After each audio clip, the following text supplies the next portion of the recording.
Ghislaine Maxwell, you dirtfoot whore.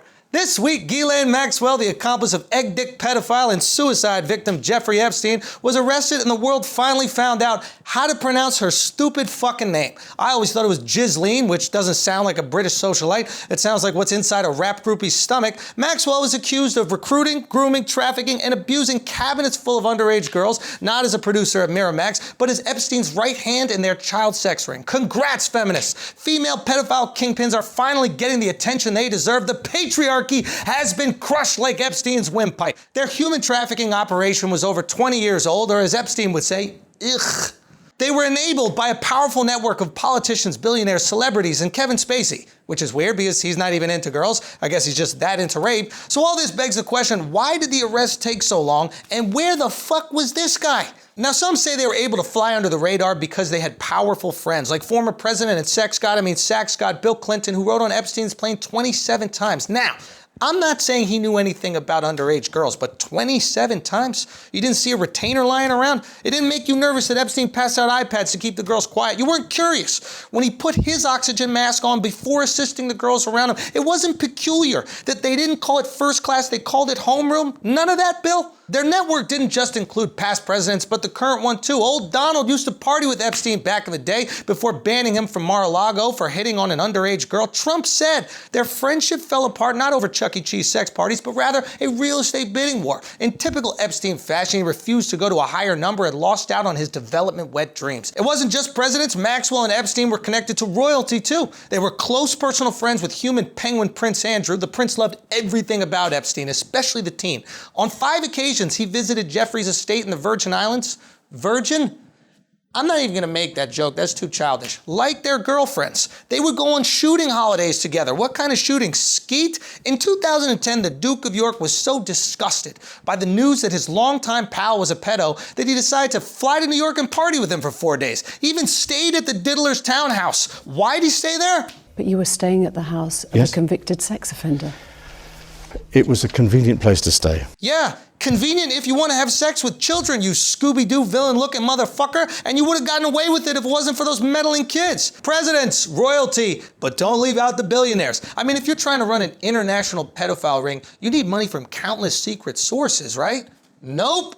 One guy, billionaire business boy and Epstein's sole client, Les Wexner. He owns Victoria's Secret. The secret, she's 13. I mean, look at this fucking scumbag. He looks like Spock's grandfather, ears like that, and you didn't hear any rumors at all? Wexner isn't the only one. Bill Gates met with Epstein after he was a registered sex offender. Don't worry though, billionaire 100 times over, Bill Gates had a great reason. He needed money. Bill was fundraising for his charity. Hey Bill, the funds have been raised. Remember that thing, Windows? Did you call it that because that's what you guys were peeping into? Anyway, hey, not now, Clippy. Wait, what? But who knows? They probably have a lot in common. Bill wants to inject foreign kids and Epstein was like, hey, me too. Now, when you're doing all this shady shit, you're gonna need some legal advice, and who better to give it than piss-toothed lawyer Alan Dershowitz? When he's not sending soup back at a diner, he's busy defending those who have fallen through the cracks of the justice system. O.J. Simpson, Harvey Weinstein, and of course Jeffrey. I mean, this guy's gotten off more predators than Epstein's masseuse. When asked if he had ever gotten a massage at Epstein's house, here's what he said. I kept my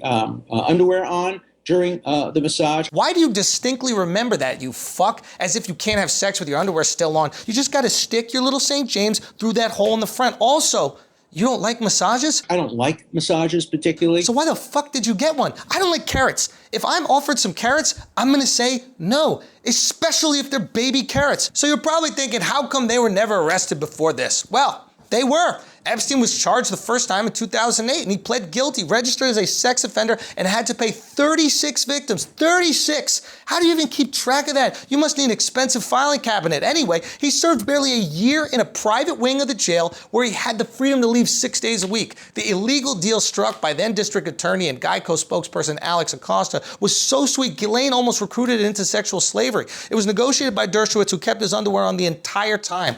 Good boy. So what does all this mean?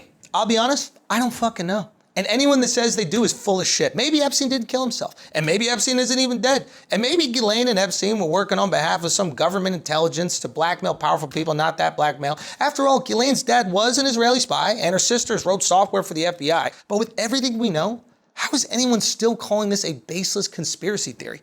How come conspiracies are only baseless when they're questioning powerful politicians, but not when it's weapons of mass destruction in Iraq? Now, don't get me wrong. A lot of conspiracy theories are stupid as hell. The earth isn't flat, we're not controlled by lizard people, and no one's turning frogs gay unless you count Kermit getting fisted. But questioning suspicious events in good faith shouldn't be considered fringe. It's what we should all be doing. I mean, to believe that some government intelligence would sexualize underage women in an attempt to gather intel on a population for political control, that's totally crazy, right? I mean, that could never happen, no way. Maybe the question we should all be asking is why conspiracy theories, which have always existed in the dark corners of the internet, have all of a sudden become mainstream. Maybe it's because of the complete lack of trust in news. I mean, how can we trust a media that appears to be pushing some type of biased agenda and a president that constantly calls into question the validity of any news at all? And let's be honest, sometimes a conspiracy is more comforting. It's easier to believe that a virus is an enemy bioweapon rather than a random natural disaster that we have no control over. Each and every event should be scrutinized in good faith, and our opinions should be accepting of new evidence. We should all be vigilant, but not vigilantes, skeptical, but not skeptics, cynical, but not cynics. And remember, if you're ever in the company of a registered sex offender and receiving a sensual massage from an unknown woman, keep your underwear on. Thanks, guys. Peace.